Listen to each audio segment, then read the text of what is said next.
SSC ಜಿಡಿ ಪರೀಕ್ಷೆಗೆ ಸಾಮಾನ್ಯ ವಿಜ್ಞಾನದ ಪ್ರಮುಖ ಪ್ರಶ್ನೆಗಳು ಮತ್ತು ವಿವರಣೆಗಳು ಇಲ್ಲಿವೆ. ಈ ಪ್ರಶ್ನೆಗಳು ಭೌತಶಾಸ್ತ್ರ, ರಸಾಯನಶಾಸ್ತ್ರ ಮತ್ತು ಜೀವಶಾಸ್ತ್ರದ ಮೂಲಭೂತ ಅಂಶಗಳನ್ನು ಒಳಗೊಂಡಿವೆ.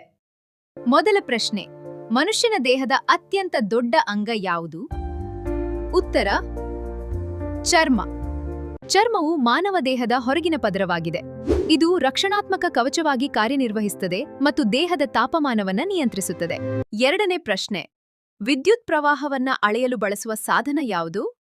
What is the instrument used to measure electric current? Ammeter. Ammeter ವಿದ್ಯುತ್ ಮಂಡಲದಲ್ಲಿ ಹರಿಯುವ ಕರೆಂಟ್ ಪ್ರಮಾಣವನ್ನ ಆಂಪಿಯರ್ನಲ್ಲಿ ಅಳೆಯುತ್ತದೆ. ಮುಂದಿನ ಪ್ರಶ್ನೆ: ಜೀವಕೋಶದ ಶಕ್ತಿ ಕೇಂದ್ರ ಎಂದು ಯಾವುದನ್ನು ಕರೀತಾರೆ? What is called the power house of the cell? ಮುಂದಿನ ಪ್ರಶ್ನೆ ಉತ್ತರ: ಮೈಟೊಕಾಂಡ್ರಿಯಾ ಜೀವಕೋಶಗಳಿಗೆ ಅಗತ್ಯವಾದ ಎಟಿಪಿ ರೂಪದಲ್ಲಿ ಶಕ್ತಿಯನ್ನ ಉತ್ಪಾದಿಸುವುದರಿಂದ ಇದನ್ನ ಹೀಗೆ ಕರೀತಾರೆ.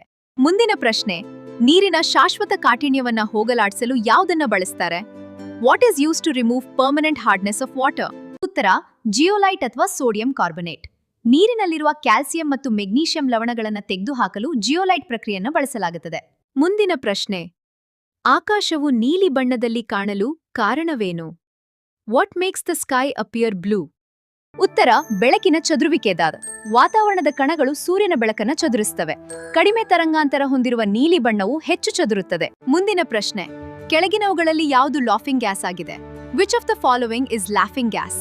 ಉತ್ತರ: ನೈಟ್ರಸ್ ಆಕ್ಸೈಡ್. ಮುಂದಿನ ಪ್ರಶ್ನೆ: ಸಸ್ಯಗಳಲ್ಲಿ ನೀರು ಮತ್ತು ಖನಿಜಗಳ ಸಾಗಣೆಗೆ ಕಾರಣವಾದ ಅಂಗಾಂಶ ಯಾವುದು? What is the tissue responsible for the transport of water and minerals in plants? ಉತ್ತರ: ಜೈಲಂ ತರ. ಜೈಲಂ ಸಸ್ಯದ ಬೇರುಗಳಿಂದ ಎಲೆಗಳಿಗೆ ನೀರನ್ನು ಸಾಗಿಸುತ್ತದೆ. ಫ್ಲೋಯಂ ಆಹಾರವನ್ನು ಸಾಗಿಸುತ್ತದೆ. ಮುಂದಿನ ಪ್ರಶ್ನೆ: ಸೋಡಿಯಂ ಲೋಹವನ್ನ ಎಲ್ಲಿ ಸಂಗ್ರಹಿಸಲಾಗುತ್ತದೆ? Where is sodium metal stored? ಉತ್ತರ: ಸೀಮೆ ಎಣ್ಣೆ ಕೆರಸಿನ್. ಸೋಡಿಯಂ ಅತಿ ಹೆಚ್ಚಿನ ಕ್ರಿಯಾಶೀಲ ಲೋಹವಾಗಿದ್ದು ಗಾಳಿ ಮತ್ತು ನೀರಿನೊಂದಿಗೆ ಬೆರೆತರೆ ಬೆಂಕಿ ಹೊತ್ತಿಕೊಳ್ಳುತ್ತದೆ. ಮುಂದಿನ ಪ್ರಶ್ನೆ: ಮನುಷ್ಯನ ರಕ್ತದ ಸಾಮಾನ್ಯ ಪಿಎಚ್ ಮೌಲ್ಯ ಎಷ್ಟು? What is the normal pH value of human blood? ಉತ್ತರ: 7.4. ಮಾನವನ ರಕ್ತವು ಸ್ವಲ್ಪ ಕ್ಷಾರೀಯ, ಸ್ಲೈಟ್ಲಿ ಆಲ್ಕಲೈನ್ ಸ್ವಭಾವವನ್ನ ಹೊಂದಿದೆ. ಮುಂದಿನ ಪ್ರಶ್ನೆ: ದೂರದೃಷ್ಟಿ ದೋಷವನ್ನ ಸರಿಪಡಿಸಲು ಯಾವ ಮಸೂರವನ್ನ ಬಳಸ್ತಾರೆ? Which lens is use to correct hypermetropia? ಉತ್ತರ: ಪೀನ ಮಸೂರ ಕಾನ್ವೆಕ್ಸ್ ಲೆನ್ಸ್. ಪೀನ ಮಸೂರವು ಬೆಳಕಿನ ಕಿರಣಗಳನ್ನ ಕೇಂದ್ರೀಕರಿಸಿ ಚಿತ್ರವು ರೆಟಿನಾದ ಮೇಲೆ ಬೀಳುವಂತೆ ಮಾಡುತ್ತದೆ. ಮುಂದಿನ ಪ್ರಶ್ನೆ: ಮಾನವನ ದೇಹದಲ್ಲಿ ಅತಿ ದೊಡ್ಡ ಗ್ರಂಥಿ ಯಾವುದು? What is the largest gland in the human body? ಉತ್ತರ: ಯಕೃತ್ತು. ಮಾನವನ ದೇಹದ ಅತಿ ದೊಡ್ಡ ಆಂತರಿಕ ಅಂಗ ಮತ್ತು ಗ್ರಂಥಿಯಾಗಿದೆ. ಇದು ದೇಹದಿಂದ ವಿಷಕಾರಿ ವಸ್ತುಗಳನ್ನು ತೆಗೆದುಹಾಕ್ತದೆ. ಮುಂದಿನ ಪ್ರಶ್ನೆ: ಪ್ರಕಾಶಮಾನ ಬಲ್ಬ್ನ ತಂತು ಯಾವುದರಿಂದ ಮಾಡಲ್ಪಟ್ಟಿದೆ? What is the filament of an incandescent bulb made of? ಉತ್ತರ: ಟಂಗ್ಸ್ಟನ್. ಟಂಗ್ಸ್ಟನ್ ಹೆಚ್ಚಿನ ಕರಗುವ ಬಿಂದುವನ್ನ ಹೊಂದಿರೋದ್ರಿಂದ ಇದು ಅತಿಯಾದ ಶಾಖದಲ್ಲೂ ಕರಗದೆ ಬೆಳಕನ್ನ ನೀಡುತ್ತದೆ.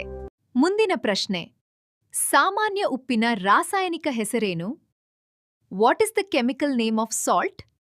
ಉತ್ತರ: ಸೋಡಿಯಂ ಕ್ಲೋರೈಡ್. ಇದು ಅಡುಗೆಯಲ್ಲಿ ಬಳಸುವ ಸಾಮಾನ್ಯ ಉಪ್ಪು. ಇದು ಹೈಡ್ರೋಕ್ಲೋರಿಕ್ ಆಮ್ಲ ಮತ್ತು ಸೋಡಿಯಂ ಹೈಡ್ರಾಕ್ಸೈಡ್ನ ತಟಸ್ಥೀಕರಣದಿಂದ ಉತ್ಪತ್ತಿಯಾಗುತ್ತದೆ. ಮುಂದಿನ ಪ್ರಶ್ನೆ: ನೀರಿನ ಸಾಂದ್ರತೆಯು ಗರಿಷ್ಠ ಮಟ್ಟದಲ್ಲಿರುವ ತಾಪಮಾನ ಎಷ್ಟು?